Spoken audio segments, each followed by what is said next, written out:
Oh, hello there. There's a bike going by. Gonna be loud for a second. Oh, it wasn't that Good loud. morning, YouTube land. Kalimera, Kanade, Kalikidiaki. We're gonna go log for ECU Masters. Chris from ECU Masters was kind enough to basically opt to help us figure out some readings, and basically wants us to log the car because when we made the transition from E85 to 100 octane,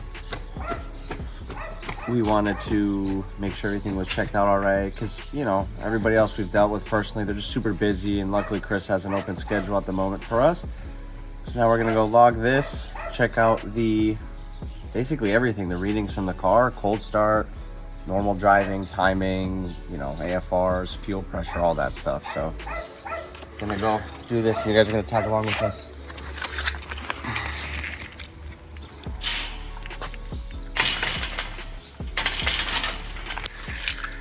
You'd think it would, I mean, even though it's 100 octane, it doesn't even come close to competing with Nothing comes close to with E85.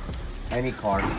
I could put the BMW on E85 and just pick up 50 horsepower doing nothing. The irony is that when we tried to price up some E85 here, it was like almost €5 for a liter, where $10 a gallon. no, it's a lot more than that, which is crazy. We were getting 1 gallon for like $1.90 or $1.80 in some cases. $1.25 at racetrack on good days. So the whole key here right now is we got to definitely log. It's important to do a cold start. Once we do the cold start, we got to go through the gears. Once we go through the gears, we got to bring it back up, and then obviously send him the log and see what he thinks.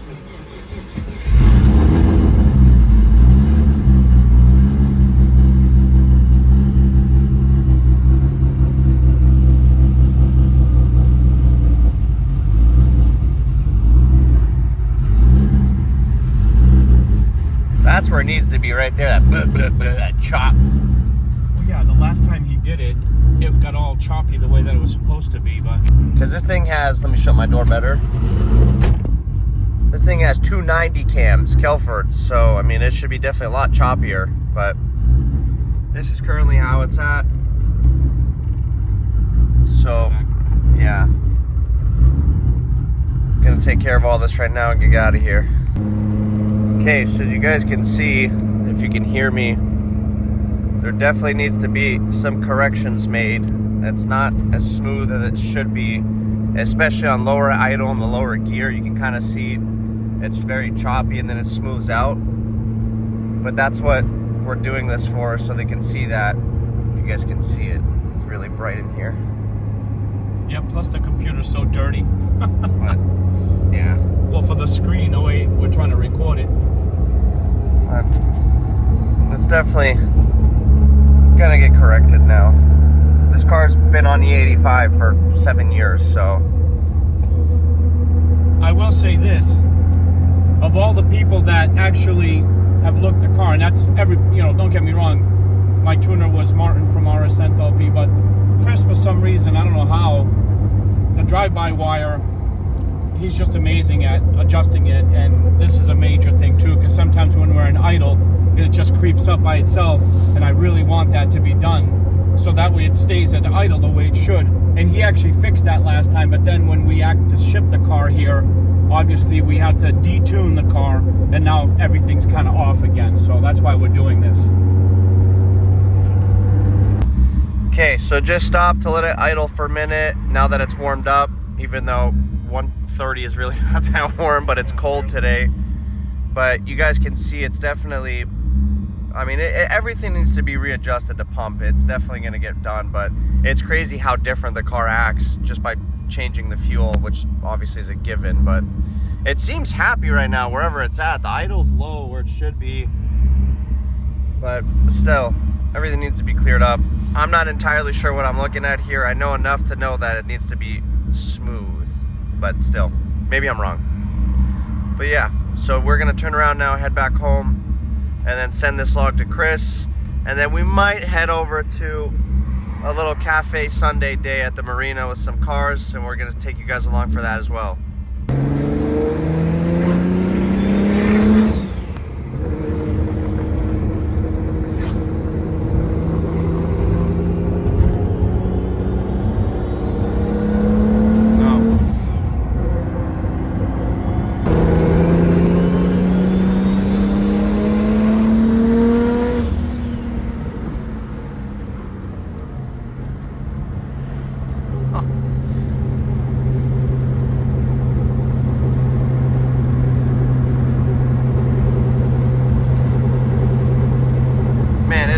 nice out today.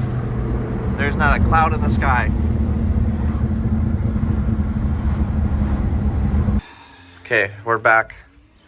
We made it. Obviously not much to record. We're not... We made it. Well, we made it as in, like, you know, we made it back. Everything's good.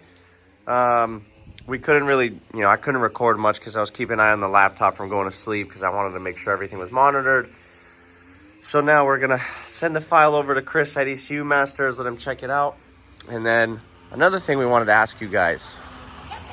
Calimera. Yes, sir. So, as you guys can see here, we have our little car meet going on. The 200 is very dirty, obviously. But we wanted your opinions. We have two options we're thinking of doing. So we found out this is a TH1 blue. This is an OEM Nissan color that came on a lot of Skylines. Either paint it the same color with a little more metallic, because even though the paint's, well, shit, it's a very pretty color for those of you that know, especially the Nissan nerds. Or we paint it, actually, or do we just do a color change? That's what I should say. Should we do the TH1 blue again, refresh it, some new wheels, or change the color completely? Let us know in the comments what color you think we should paint the car. All right, we are at the Marina. Beautiful area. Show you quickly. It's a beautiful Sunday afternoon. It's finally warm out. We got some of the group here. As you guys know, we briefly mentioned that we are now part of a Car club. classic car club. Mostly older cars on the decks, the Birazi and type of car. They're going to be planning a trip to Ceres next weekend, which half of us might be attending, aka Marina and Baba. And yeah, so we're going to see what they're going to do. Hopefully they're going to go and get some good content, because today the day was kind of more planned to be car oriented, but ended up being more chill for coffee, typical Greek Sunday. So I'm going to show you guys a couple of cars that are here, and then we're going to end the video there, and the next week hopefully we'll be in Ceres. So yeah, thanks for watching.